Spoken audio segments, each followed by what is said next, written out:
पुराणे असां अॼु जेको सिखूं था उहो आहे पास्ट परफेक्ट कंटिन्यूअस टेंस। असां वटि जेको ट्रेडिशनल टीचिंग एंड लर्निंग जो तरीक़ो आहे उन में बसि असां हरू भरू बि किताबनि जा पना भरींदा आहियूं जेके असांजा लोकल राइटर्स आहिनि। हिकिड़ो को टेंस उनजो केतिरी यूटिलिटी आहे, कहिड़े नमूने सां उहो लैंग्वेज में इस्तेमालु थिए थो नथो थिए, बसि उहो उन ते रखी ऐं जुमिला हणंदा आहिनि। अंग्रेज़ी किताबनि में जेको टेंसिस ऐं मुख़्तलिफ़ शयुनि जे टीचिंग जो कॉन्सेप्ट आहे उहो इहो न आहे त बसि किताबनि जा पना भरींदा आहिनि, उहो ॾिसंदा आहिनि त रियल लाइफ में कीअं उहा शइ इस्तेमालु थिए थी, पोइ उन हिसाब सां ओतिरो बसि उन जे बारे में लिखंदा। हाँ हीउ जेको टेंस आहे पास्ट परफेक्ट कंटिन्यूअस टेंस, तव्हां सभु पढ़ियल लिखियल आहियो, स्कूलनि कॉलेजिस में पढ़ो था, त तव्हां जेके किताब पढ़िया आहिनि तव्हांखे तमामु रेयर नज़र आयो हूंदो। बग़ैर कंहिं सिचुएशन जे ऐं ज़रूरत जे तव्हांखे मिलंदो बि कोन इस्तेमाल में। So let's learn. पहिरियों हिन जी फॉर्मेशन ॾिसूं था, पोइ हिन जो ॾिसूं था त कहिड़ो यूज़ आहे, पोइ तव्हांखे के सवाल आहिनि त भले पुछो। पास्ट परफेक्ट कंटिन्यूअस टेंस बिल्कुलु साॻियो ई आहे जीअं प्रेज़ेंट परफेक्ट कंटिन्यूअस टेंस आहे, बसि सिर्फ़ु फ़र्क़ु कहिड़ो आहे त असां प्रेज़ेंट परफेक्ट कंटिन्यूअस टेंस में हैज़ बीन ऐं हैव बीन पिया लॻायूं। हिते हुन ॿिन्हिनि जी जाइ ते सिर्फ़ु हिकिड़ो ई लफ़्ज़ आहे हैड बीन, बसि। इन में ॿियो को हेल्पिंग वर्ब आहे बि कोन, ठीकु आहे। माना सब्जेक्ट लॻाईंदव, हैड बीन लॻाईंदव, वर्ब लॻाईंदव, वर्ब जो कहिड़ो फॉर्म लॻाईंदव, इंग वारो फॉर्म लॻाईंदव, उन खां पोइ वरी ऑब्जेक्ट लॻाईंदव। हाणे आमतौर ते तव्हां ॾिसंदव त जेके असां वटि सिंधी किताब आहिनि उन्हनि में ज़ोर कहिड़ी शइ ते हूंदो आहे त भाई टाइम फ्रेज़ न लॻाईंदा त वॾो गुनाह थी पवंदो। सिंस ऐं फार ज़रूरी लॻाइणो आहे, ज़रूरी न आहे। लैंग्वेज जेकी बि असां ॻाल्हाईंदा आहियूं उन में सेंटेंसिस हूंदा आहिनि, उन में कॉन्टेक्स्ट जे हिसाब सां असां ॾिसंदा आहियूं, ऐं जेकॾहिं कंहिं बि सिचुएशनल वे सां असां पंहिंजी ॻाल्हि खे क्लियर करे था वञूं त ज़रूरत न आहे त तव्हां सिंस ऐं फार वारो टाइम फ्रेज़ बि लॻायो, पर जिथे ज़रूरत पवंदी त उते लॻाईंदासीं। सो तंहिंजे करे किन तव्हांखे लोकल बुक्स में हिते ऑब्जेक्ट खां पोइ छा मिलंदो त सिंस ऐं फार वारो टाइम फ्रेज़।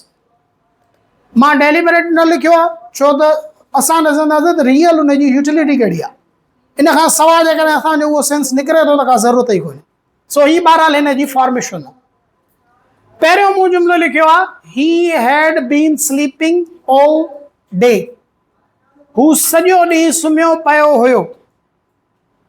हाणे सुम्हियो पियो हुयो त असांखे सिंधी किताबनि मां इहो ज़हन में ॻाल्हि विधी वई आहे त थो पियो, था पिया या पियो लॻंदो त उहो पास्ट कंटिन्यूअस आहे, काई अहिड़ी क़िस्म जी ॻाल्हि कोन्हे। तव्हांजो जुमिलो जेकॾहिं उहा पर्टिकुलर शइ ज़ाहिर करे थो त उहो कहिड़ो बि टेंस थी सघे थो, पर सिचुएशन जे हिसाब सां। हाणे हिन जुमिले जो सेंस कहिड़ो आहे, हू सॼो ॾींहुं सुम्हियो पियो हुयो, माना असां सिर्फ़ु कंटिन्यूटी नथा ॾेखारियूं पर इहो था ॾेखारियूं त इहो कुझु अरसे खां जारी हुयो। बेसिक कॉन्सेप्ट हिन टेंस जो इहो ई आहे, हिन टेंस जो बेसिक कॉन्सेप्ट बि इहो ई आहे, कुझु अरसे खां वारो। सेकेंड जुमिलो आहे, हिन में मूं टाइम फ्रेज़ न लॻायो आहे, पर तॾहिं बि जुमिले में जो सिंस ऐं फार वारो टाइम फ्रेज़ न लॻायो आहे, पर जुमिले जो कॉन्सेप्ट क्लियर आहे। मां अॻिते तव्हांखे सम्झायां थो। ॿियो जुमिलो आहे they had been waiting for you since 2 o'clock, लॻाए सघां थो जेकर लॻाइणु चाहियां त उहे 2 बजे खां तुंहिंजो इंतज़ारु करे रहिया हुआ। हाणे हिते वरी हीअ ॻाल्हि मुंझाईंदड़ आहे त साईं असां त सिंधीअ में पढ़ियो आहे त रहियो हुयो, रहिया हुआ, रहियूं हुयूं, इहो त पास्ट कंटिन्यूअस हूंदो आहे। तव्हां वरी पास्ट परफेक्ट वारे कंटिन्यूअस वारे जुमिले में लॻायो आहे असर रहियो हुयो। नो डाउट हिन में मां हिकिड़ी शइ ॿी बि लॻाई आहे, उहा कहिड़ी लॻाई आहे, 2 बजे खां। जेकॾहिं मां हीउ लफ़्ज़ कटियांसि, मां चवां त बाबा उहे तुंहिंजो इंतज़ारु करे रहिया हुआ त पास्ट कंटिन्यूअस आहे, उहे तुंहिंजो 2 बजे खां इंतज़ारु करे रहिया हुआ त इहो इन टाइम फ्रेज़ लॻण जे करे इन जो सेंस चेंज थियो, भले घणी निशानियूं कहिड़ियूं बि हुजनि। असां टेंस सिखंदा आहियूं निशानियुनि ते, अंग्रेज़ जेको आहे उनखे इस्तेमालु कंदा आहिनि त कहिड़ी सिचुएशन में इहो इस्तेमालु थींदो। सो हिन में निशानियूं तव्हांखे पास्ट कंटिन्यूअस वारी लॻंदियूं, पर सिर्फ़ु हिन फ्रेज़ जे करे, छो त हीउ फ्रेज़ असांखे ॿुधाए थो त इहो कमु सिर्फ़ु जारी न हुयो पर कुझु अरसे खां जारी हुयो। बेसिक कॉन्सेप्ट बि हिन टेंस जो इहो ई आहे। पोइ असां कहिड़े बि लफ़्ज़नि जे थ्रू उहो ज़ाहिर कयूं त उते असां पास्ट परफेक्ट कंटिन्यूअस लॻाईंदासीं। थर्ड सेंटेंस लॻायो आहे, मां लिखियो आहे हिते, वी हैड बीन प्लेइंग फॉर 2 hours। असां 2 कलाकनि खां खेॾंदा रहिया हुआसीं। मां वरी हिते मां डेलिबरेटली ईअं कयो आहे त तव्हांखे ॿुधायां त इन हिकिड़ी ॻाल्हि ते बसि टिक ॿधी बीहो न। उहे विढ़ंदा रहिया हुआ, मां सां ॻाल्हाईंदा रहिया हुआसीं, उहे सॼी राति कचहरी कंदा रहिया हुआ। जेकॾहिं इहे सिचुएशनल जुमिला आहिनि त इन्हनि खे बि असां पास्ट परफेक्ट कंटिन्यूअस तौरु ट्रीट कंदासीं। माना का हिकिड़ी निशानी तव्हां नथा चई सघो त हिन खां सवाइ नथो थी सघे ॿियो टेंस। मां तंहिंजे करे हिन जी माना वरी डिफरेंट वे सां, जीअं तव्हांजो कॉन्सेप्ट क्लियर थिए। अच्छा, हाणे ही डिफरेंट वेज आहिनि। सवाली करण जे लाइ सिर्फ़ु असां हेड शुरू में रखंदासीं, बिन पंहिंजी जाइ ते ई हूंदी। Had he been sleeping all day. Negative कंदासीं त हेड ऐं बिन जी विच ते लॻाईंदासीं not. He had not been sleeping all day. ही फॉर्मेशन आहे त सब्जेक्ट हैड बीन वर्ब जो इंगोरो फॉर्म, बाक़ी रहियो हुयो, रहिया हुआ, रहियूं बि लॻी सघे थो, पयो वारो जुमिलो बि लॻी सघे थो, दा रहिया हुआ, दो रहियो हुयो, दियूं रहियूं हुयूं बि थी सघे थो। हाणे मुंझारे खे क्लियर करण जे लाइ त भाउ पास्ट कंटिन्यूअस ऐं पास्ट परफेक्ट कंटिन्यूअस में फ़र्क़ु कहिड़ो आहे इहो तव्हांखे सम्झणो आहे। इहा शइ तव्हांखे छा मां मिलंदी हिन जे यूज़ मां। त पास्ट परफेक्ट कंटिन्यूअस जो यूज़ छा आहे त this tense shows an action had been in progress for some period of time in past। माना ही टेंस असां उन जाइ ते इस्तेमाल कंदासीं जंहिं जुमिले जो कॉन्सेप्ट या सिचुएशन जो कॉन्सेप्ट कहिड़ो हुजे त को कम कुझु अरसे खां जारी हुयो। सिर्फ़ु जारी हुयो त ही टेंस न लॻंदो, कुझु अरसे खां जारी हुयो त ही टेंस लॻंदो। हाणे जीअं मिसाल मां तव्हांखे ॿुधायां त उहे खेॾी रहिया हुआ, इहो जुमिलो ज़ाहिर करे थो सिर्फ़ु कमु जारी हुयो। उहे 3 कलाकनि खां खेॾी रहिया हुआ त इहो सिर्फ़ु जारी हुयो नथो ॾेखारे, पर ॿुधाए थो त इहो जारी हुयो 3 कलाकनि खां, कुझु अरसे खां। त हाणे उहे खेॾी रहिया हुआ पास्ट कंटिन्यूअस टेंस, उहे 3 कलाकनि खां खेॾी रहिया हुआ त इहो छा थी वेंदो past perfect continuous tense. So basic concept कहिड़ो आहे, यूज़ कहिड़ो आहे हिन टेंस जो त अहिड़ो को बि कमु जेको कुझु अरसे खां जारी हुजे, पोइ भले कहिड़ियूं बि निशानियूं हुजनि। हाणे जीअं हू सॼो ॾींहुं सुम्हियो पियो हुयो त हिन जुमिले जो बि कॉन्सेप्ट छा आहे त इहो कमु कुझु अरसे खां जारी हुयो। ठीकु आहे, उहे 2 बजे खां तुंहिंजो इंतज़ारु करे रहिया हुआ त हिन जुमिले जो कॉन्सेप्ट बि कहिड़ो आहे त इहो कमु कुझु अरसे खां जारी रहियो। असां 2 कलाकनि खां खेॾंदा रहिया हुआसीं, माना 2 कलाक खेॾियासीं, उन खां पोइ खेॾणु बंदि कयोसीं, पर कॉन्सेप्ट हिन जो छा आहे त इहो कमु कुझु अरसे खां जारी हुयो। इहो ई हिन टेंस जो इस्तेमालु आहे। जेकॾहिं इहा सिचुएशन न आहे त तव्हां टेंस इस्तेमालु न कंदव, पोइ जेको बि ॿियो हुजे उहो सभिनी जा तव्हां यूज़ हिन में रखंदव। ठीकु आहे। अच्छा, हाणे एग्ज़ाम्पल द ग्राउंड मां थोरो वधीक वज़ाहत सां जीअं सिचुएशनली कीअं ॾिसो असां इहे शयूं इस्तेमालु थींदियूं। हिन मां एग्ज़ैक्ट सेंटेंसिस उहे कया आहिनि जेके कॉन्टेक्स्ट में किन किताबनि मां अख़बारनि में इस्तेमालु थींदा आहिनि, जेके नेटिव स्पीकर जीअं इस्तेमालु कंदा आहिनि। हाणे द ग्राउंड वॉज वाइट, ज़मीन सॼी अछी लॻी पई हुई। वाइट, हिते वाइट ऑफकोर्स वॉज वाइट।